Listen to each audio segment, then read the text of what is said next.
இப்ப போனா என்ன எப்ப போனா என்னங்கிற நெஞ்சுரத்தோடையும் நேர்மை திறத்தோடையும் தான் வற்புறுத்தி டிரான்ஸ்பர் வாங்கிட்டு இங்க வந்திருக்கேன். கடல்ல மிதக்கிறதுக்கு கட்டுமரத்துக்கு என்னம்மா பயம்? உன்னோட அரட்டல் மிரட்டலையெல்லாம் அப்பாவி ஜனங்களோட வச்சுக்கோ. ஏன்னா என்னால அறிவாளியும் சந்திக்க முடியும், ஆசிலையும் சந்திக்க முடியும். ஐயோ, நான் அதுக்குள்ள அந்த ரேஞ்சுக்குலாம் போயிட மாட்டேமா. அதுக்கு இன்னும் எவ்வளோ டைம் இருக்கு. பொறுமையா சொல்றேன் கேட்டுக்க. வீணா பொல்ல பத்தி அடிக்காத. இந்த காயத்ரி நினைச்சா இன்னைக்கு இங்க எதையும் ஆக்கவும் முடியும், ஆழிக்கவும் முடியும். கரெக்டமா? இது 1947 2023 2023 என்னைக்குமே இங்க மக்கள் சக்தி தான் ஜெயிக்கும். இன்னும் கொஞ்ச காலத்துக்கு தான் உன்னோட அக்கிரமங்களுக்குலாம் இங்க வெள்ளிட்டு இருக்கும்.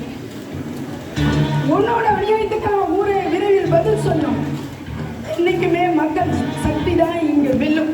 மக்களா மக்கள், நாங்க பாதா மக்களா?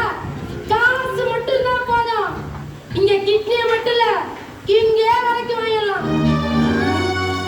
இந்த மாதிரி ஆணவமா பேசுறவங்க எத்தனையோ பேர் அட்ரஸ் இல்லாம போயிட்டாங்க.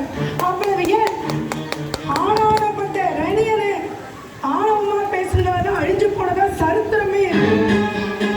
ஆராய்ச்சிங்கிற ஆயுதத்தை வச்சுக்கிட்டு இன்னைக்கு வேணா நீ ஆட்டோ போடலாம். இதெல்லாம் இன்னும் எத்தனை நாளைக்கு காயத்ரி? 5 வருஷம் ஆள போறோம்னு நினைக்கும் போதே உனக்கு இவ்வளவு ஆணவம் இருக்கும்டா. 58 வருஷம் வாழ போற எனக்கு எவ்வளவு ஆணவம் இருக்கும், எவ்வளவு கர்வம் இருக்கும். நல்லாவே இருக்கட்டும். கர்வம் என்ன பிரயோஜனம்? காசு வேணுமே. உனக்கு வேலை எவ்வளவுன்னு சொல்லு, இப்பயே நான் செட்டில்மெண்ட் பண்ணிடுறேன். கரெக்டமா? நீ இப்படி நேர்மை வாய்மை தூய்மைன்னு பேசுறதால உனக்கு என்ன? கடற்கரையில காந்தி சிலைக்கு பக்கத்துல கையில ஒரு தடியை கொடுத்து சிலையா வைக்க போறானுங்க. சிலை வைக்க வைக்கிறதுக்காக என்ன விலை போக சொல்றியா? லஞ்ச பணத்துக்காக என்னுடைய லட்சியங்களை இழக்க சொல்றியா? உருகும் போது கூட மெழுகுவத்தியாகவும் எரியும் போது கூட ஊதுவத்தியாகவும் இருக்கணும்னு ஆசைப்படுறவன. என் நாட்டுக்காக நாட்டு மக்களுக்காக என் உடம்புல கடைசி சொட்டு ரத்தம் இருக்கிற வரைக்கும் உழைப்பேன். லஞ்ச லாவணத்தையும் அராஜகத்தையும் அநியாயத்தையும் என் உடம்புல உயிர் இருக்கிற வரைக்கும் எதிர்ப்பேன்.